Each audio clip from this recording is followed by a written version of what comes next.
नमस्कार. मी भाऊ तोरसेकर. तुम्ही बघत आहात प्रतिपक्ष. मित्रांनो, मी आज बोलतोय की 12 मे ही तारीख आहे आणि आसाममध्ये नव्या मुख्यमंत्र्यांचा शपथविधी झालेला आहे. ज्या 4 राज्यांमध्ये विधानसभांच्या निवडणुका झाल्या त्यापैकी बंगाल, तमिळनाडू आणि आता तिसरा आसाम, अर्थात या निवडणुकीला सामोरे गेलेल्यापैकी जे 4 मुख्यमंत्री होते राज्यांचे, त्यापैकी हेमंत बिश्व शर्मा हे आसामचे असे एकमेव मुख्यमंत्री आहेत की त्यांनी आपल्या पक्षासाठी विधानसभेची निवडणूक जिंकली आणि आपली खुर्ची सुद्धा टिकवली. पण ममता दीदी आणि M.K. स्टॅलिन यांना आपल्या पक्षाची सत्ता टिकवता आली नाही की आपली मुख्यमंत्री पदाची खुर्ची सुद्धा टिकवता आली नाही. आणि या संदर्भात बोलताना बंगालची निवडणूक भाजपने जिंकली आणि सगळ्यात पहिला शपथविधी बंगालमध्ये झाला. तो अर्थात तुम्ही बघितला असेल, आता तो विषय बातमी जुनी झालेली आहे. पण त्या संदर्भाने एक महत्वाची गोष्ट माझ्या डोक्यात अडकून राहिली होती, ती म्हणजे बंगालमध्ये एवढा दैदिप्यमान विजय मिळवल्यानंतर भारतीय जनता पक्ष त्याची भव्य दिव्य इव्हेंट केल्याशिवाय राहणार नाही. परेड ग्राउंड मैदानावर त्याचा भव्य शपथविधी सोहळा झाला. देशाचे पंतप्रधान, गृहमंत्री, अनेक केंद्रीय मंत्री आणि विविध राज्यातले भाजपचे आणि भाजपच्या मित्र पक्षांचे मुख्यमंत्री सुद्धा त्या सोहळ्याला हजर होते. आणि भाजपची स्टाईल आहे, आपल्याविषयी जनमानसामध्ये सदिच्छा आणि सौहार्द निर्माण करण्याची कुठलीही संधी भाजप कधीही सोडत नाही. आणि त्यामुळे मला खात्री होती की बंगालमध्ये मुख्यमंत्री कोण होईल तो होईल, पण त्यासाठी इतका भव्य दिव्य सोहळा केला जाईल आणि आपल्या देशव्यापी राजकीय ताकदीचं प्रदर्शन भाजप केल्याशिवाय राहणार नाही.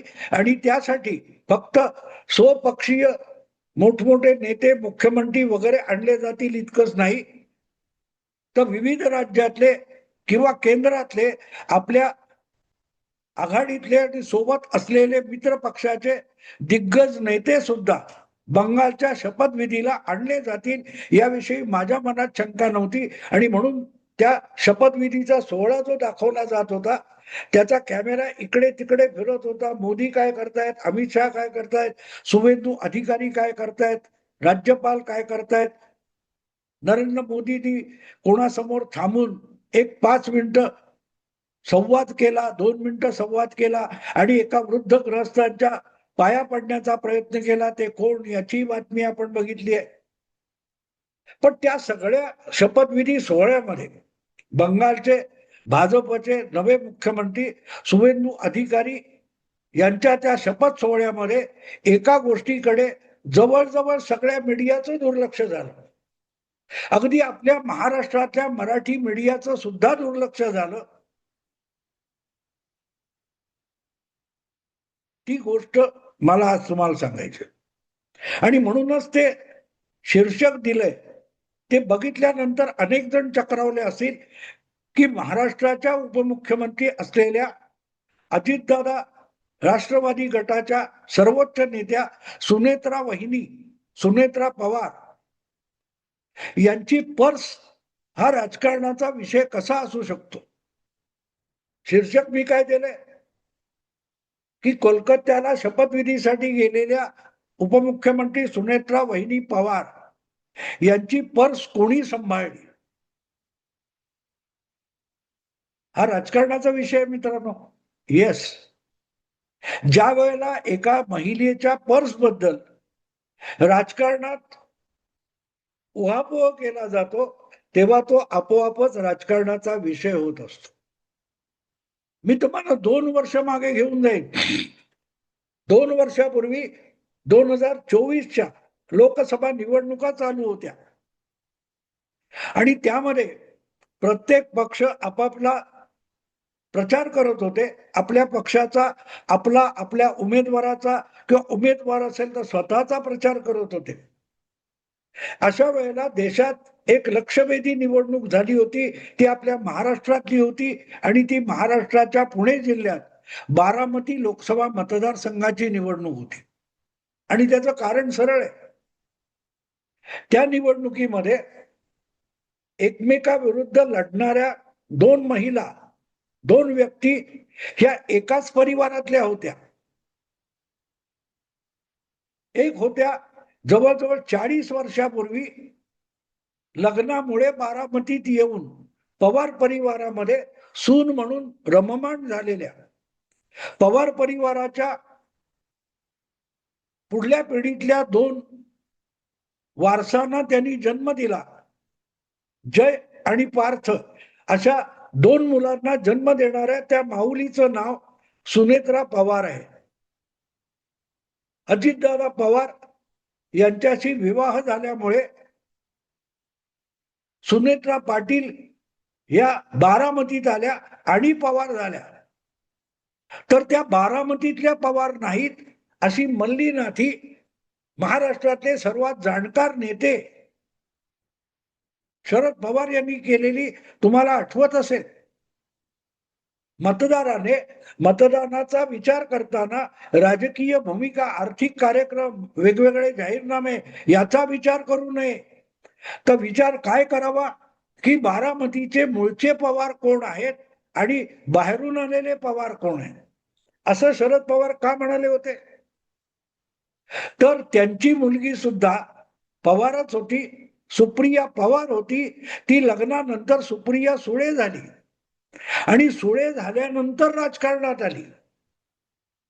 आजपर्यंत पवारांच्या अनेक हितचिंतकांना पडलेला एक गहन प्रश्न आहे की आपल्या मुलीचं लग्न झाल्यानंतर सुद्धा तिला शरद पवारांनी माहेरी का ठेवून घेतली आहे आणि सासरी का पाठवलेली नाही. मला आठवतं यावर मी एक स्वतंत्र व्हिडिओ केला होता. ज्या वेळेला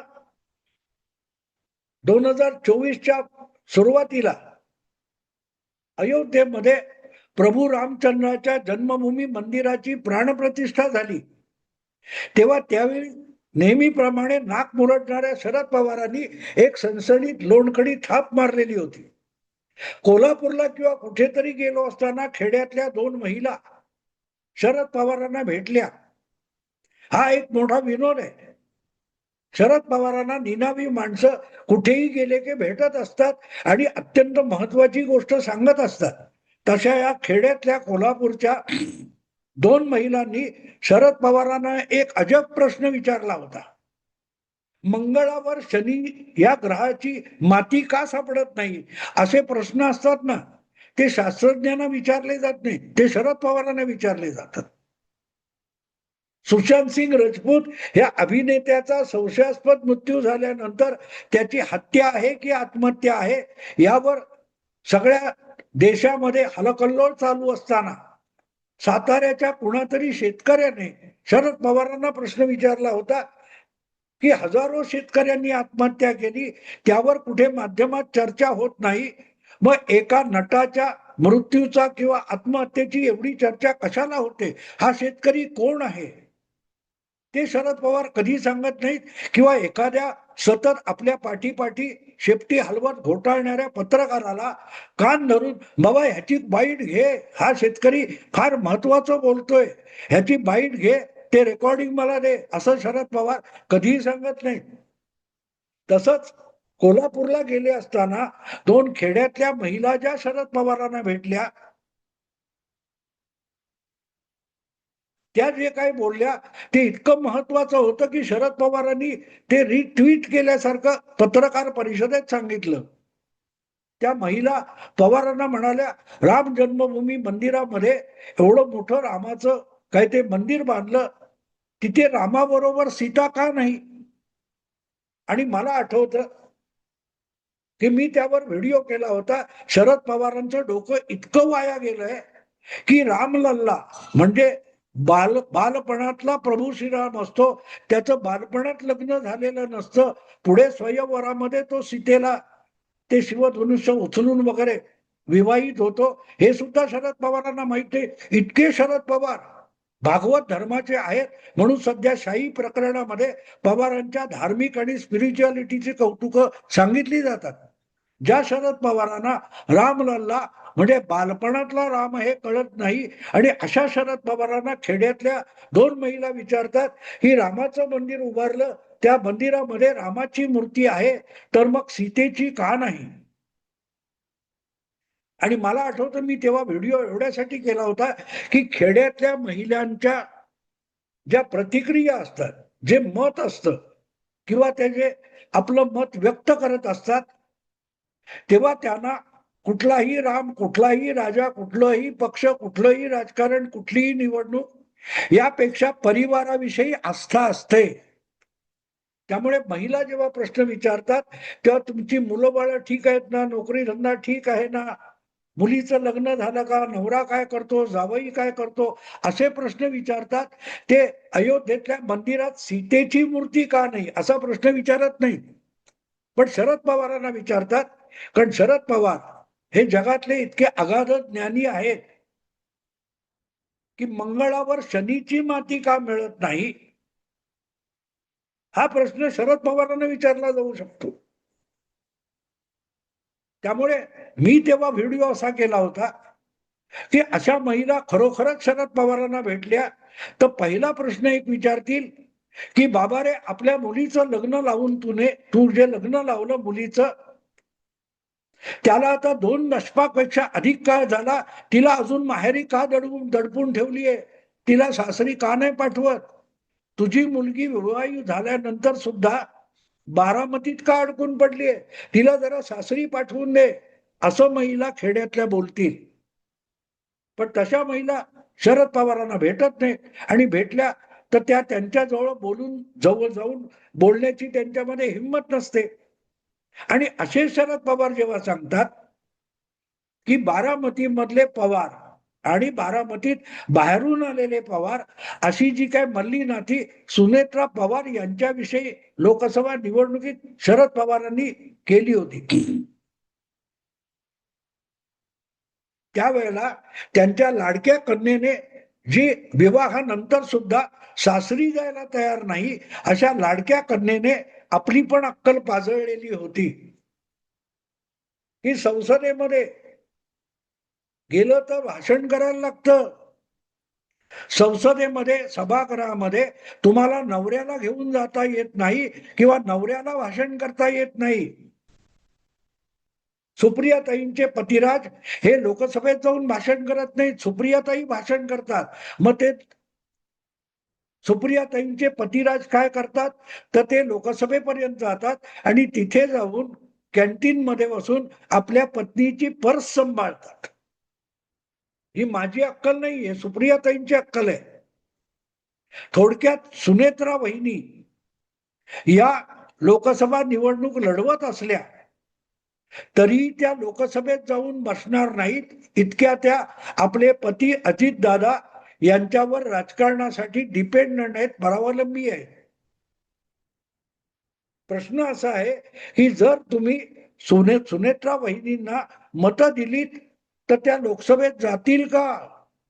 आणि गेल्या तर त्यांची पर्स सांभाळत अजितदादा हे लोकसभेच्या आणि संसदेच्या कॅन्टीन मध्ये बसणार आहेत का, असा प्रश्न सुप्रियाताईंनी बारामतीच्या मतदाराला विचारलेला होता. आणि म्हणून बंगालच्या शुभेंदू अधिकारी यांच्या शपथविधीच्या समारंभामध्ये त्या सगळ्या देशभरच्या मुख्यमंत्री, मंत्री वगैरे उपमुख्यमंत्री यांच्या कतारीमध्ये एका शेवटच्या टोकाला सुनेत्रा वहिनी दिसल्या. तेव्हा मी सगळ्यात पहिल्यांदा बारकाईने काय बघितलं असेल तर त्यांच्या हातात पर्स आहे की नाही.